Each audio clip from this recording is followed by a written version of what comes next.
ಏನು ಹೇಳಿ, big boss ಅಲ್ಲಿ ಸೋಮವಾರದ ಎಪಿಸೋಡ್ ಮಾತ್ರ ಚಿಂದಿ ಚಿತ್ರಣವಾಗಿರುತ್ತೆ. ಭಾನುವಾರ ಸುದೀಪ್ ಅವರು ಎಲ್ಲರಿಗೂ ಕೂಡ ಅವರ ಅಡುಗೆಗೆ ಒಗ್ಗರಣೆ ಹಾಕಿ ಹೋದ ನಂತರ ಸೋಮವಾರವೇ ಎಲ್ಲರ ನಡುವೆ ಬೆಂಕಿ ಹಚ್ಕೊಂಡಿರುತ್ತೆ. ಯಾರ್ಯಾರ ಬಗ್ಗೆ ಏನೇ ಸ್ಟೇಟ್ಮೆಂಟ್ ಕೊಟ್ಟಿದ್ದಾರೋ ಅದನ್ನ ತಲೆಯಲ್ಲಿ ಹಿಡ್ಕೊಂಡು ತಮ್ಮ ಅಧಿಕಾರವನ್ನ ಚಲಾಯಿಸಲಿಕ್ಕೆ ನೋಡ್ತಾರೆ. ಮನೆಯಲ್ಲಿ ನಾನು ತುಂಬಾ ಒಳ್ಳೆಯವನು, ಸಾಧು ಪ್ರಾಣಿ ಅಂತ ಹೇಳಿ ಅನ್ಕೊಂಡಿದ್ದಂತಹ ಮನೆಯ ಧ್ರುವಂತ್ ಅವರು ಈಗ ಸ್ಪಂದನ ಅವರ ಮೇಲೆ ಎಗರಾಡಿದ್ದಾರೆ. ಅಷ್ಟೇ ಅಲ್ಲ, ಧೂಕಾಟನೂ ಕೂಡ ನಡೆಸಿದ್ದಾರೆ. ಹೆಣ್ಣು ಗಂಡು ಧೂಕಾಟ ನಡೆಸ್ತಿರೋದು ಈ ಸೀಸನ್ ಅಲ್ಲಿ ಮೊಟ್ಟ ಮೊದಲ ಬಾರಿಗೆ ಅನ್ಬೋದು. ಎಂತ ದೊಡ್ಡ ಮಟ್ಟಕ್ಕೆ ಸೈಲೆಂಟ್ ಇದ್ದಂತಹ ಧ್ರುವಂತ್ ಸುದೀಪ್ ಅವರ ಕಿವಿ ಮಾತನ್ನ ಎಲ್ಲೋ ತಲೆಗೆ ಹಾಕೊಳ್ಳಲ್ಲ ಅನ್ಕೊಂಡಿದ್ವಿ, ಬಟ್ ತಲೆಗೆ ಹಾಕೊಂಡು ಸಿಕ್ಕಾಪಟ್ಟೆ ರಾಂಗ್ ಆಗಿದ್ದಾರೆ. ಅದು ಕೂಡ ನಿಮಗೆ ಗೊತ್ತಿರಬಹುದು, ಮನೆಯಲ್ಲಿ ಈಗ ಒಂಟಿ ಜಂಟಿಗಳ ಕಾಲ ಮತ್ತೆ ಶುರುವಾಗಿದೆ. ಸೊ ಒಂಟಿಗಳಾಗಿ ಅಧಿಕಾರ ಚಲಾಯಿಸಲಿಕ್ಕೆ ಧ್ರುವಂತ್ ಅವರು ಸ್ಟಾರ್ಟ್ ಮಾಡಿದ್ದಾರೆ.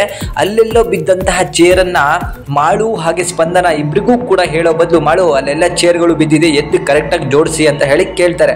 ಆಗ ಸ್ಪಂದನ ಅವರು ಯಾವ ಚೇರು ಅಂತ ಹೇಳಿ ಕೇಳಕ್ ಹೋದಾಗ, ನಿನಗೆ ಹೇಳಲ್ಲ ನಾನು, ಮಾಳುಗಷ್ಟೇ ಹೇಳೋದು ಅಂತ. ನನಗೆ ಯಾಕೆ ಹೇಳಲ್ಲ, ನಾನು ಕೆಲಸ ಮಾಡ್ಬೇಕು, ನನಗೆ ಹೇಳಿ ಅಂತ ಹೇಳಿ ಸ್ಪಂದನ ಅವರು ಕೇಳಿದಾಗ, ನನಗೆ ನೀವಿಬ್ರು ಒಂದೇ, ನಿನಗೆ ನಾನು ಹೇಳೋದಿಲ್ಲ ಅಂತ ಹೇಳ್ತಾರೆ. ನನಗೆ ಯಾಕೆ ನೀವು ಹೇಳೋದಿಲ್ಲ ಅಂತ ಹೇಳಿದಾಗ, ಹೇಳಲ್ಲ ಅಂತ ಹೇಳಿ ಒಂದೇ ಸಲ ಎದ್ದು ಅವರ ಮೇಲೇನೆ ಅಟ್ಯಾಕಿಗೆ ಹೋಗ್ತಾರೆ. ಆನಂತರ ಮರ್ಯಾದೆ ಕೊಟ್ಟು ಮರ್ಯಾದೆ ತಗೊಳ್ರಿ ಅಂತ ಹೇಳಿ ಸ್ಪಂದನ ಅವರು ಧ್ರುವಂತಿಗೆ ಹೇಳಿದಾಗ, ಮೇಕಪ್ ಮಾಡಿಕೊಂಡು ಮನೆಯೆಲ್ಲ ಅಡ್ಡಾಡೋದಲ್ಲ, ಇಲ್ಲಿ ಕೆಲಸ ಮಾಡಬೇಕು, ಇನ್ಮೇಲೆ ತೋರಿಸ್ತೀನಿ ನಾನು ಏನು ಅಂತ ಹೇಳಿ ಅವರಿಗೆ ಆವಾಜನ್ನ ಹಾಕಿದ್ದಾರೆ.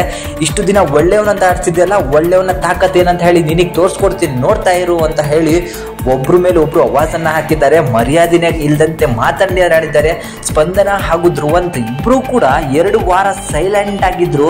ಯಾವಾಗ ಸುದೀಪ್ ಅವರ ಒಂದು ಚಿಟಿಕೆ ಬಿತ್ತೋ ಆಗ ಇಬ್ರು ಈಗ ರ್ಯಾಶ್ ಆಗಿ ಆಡ್ತಿದ್ದಾರೆ.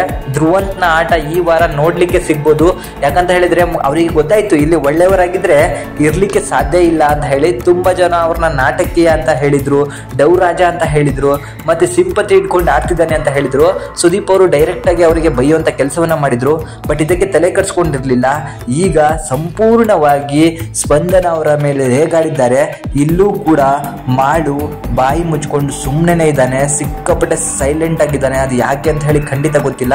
ಹೀಗೆ ಕಾವ್ಯ ಮತ್ತೆ ಗಿಲ್ಲಿಯ ನಡುವೆ ಏನಾದರೂ ಈ ತರ ಜಟಾಪಟಿ ನಡೆದಿದ್ರೆ, ಕಾವ್ಯನ ಮೇಲೆಲ್ಲ ಧ್ರುವಂತ್ ಹೋಗಿದ್ರೆ, ಇಲ್ಲಿ ಗಿಲ್ಲಿ ಸ್ಟ್ಯಾಂಡ್ ತಗೋತಿದ್ದ, ಬಟ್ ಮಾಡು ಕೈಲಿ ಇದು ಆಗ್ತಾ ಇಲ್ಲ. ಜೋಡಿ ಅಂತ ಹೇಳಿ ಬಂದ್ರೆ ಇಬ್ರು ಕೂಡ ಒಂದೇ ಆಗಿರ್ತಾರೆ. ಸೊ ಯಾರ ಮೇಲೆ ಯಾರೇ ರ್ಯಾಶ್ ಆಗಿ ಬಂದ್ರು ಇಬ್ರು ನಿಂತ್ಕೊಂಡು ಹೋರಾಡಬೇಕಾಗತ್ತೆ. ಬಟ್ ಇವರಿಬ್ಬರ ಮಧ್ಯೆ ಅಂಡರ್ಸ್ಟ್ಯಾಂಡಿಂಗ್ ಇಲ್ಲ ಅನ್ನೋದಕ್ಕಿಂತ ಮಾಳುಗೆ ಪವರ್ ಇಲ್ಲ, ಮಾತಾಡುವಂತಹ ಉಸಿರು ಬರೋದಿಲ್ಲ. ಏನೇ ಆಗ್ಲಿ ಧ್ರುವಂತ್ ಅವರು ಎದ್ದಿರೋದು ನೋಡ್ಲಿಕ್ಕೆ ಸೂಪರ್ ಆಗಿದೆ. ಮುಂದೇನು ಹೀಗೆ ಇರ್ತಾರ ಅಂತ ಹೇಳಿ ಕಾದು ನೋಡೋಣ.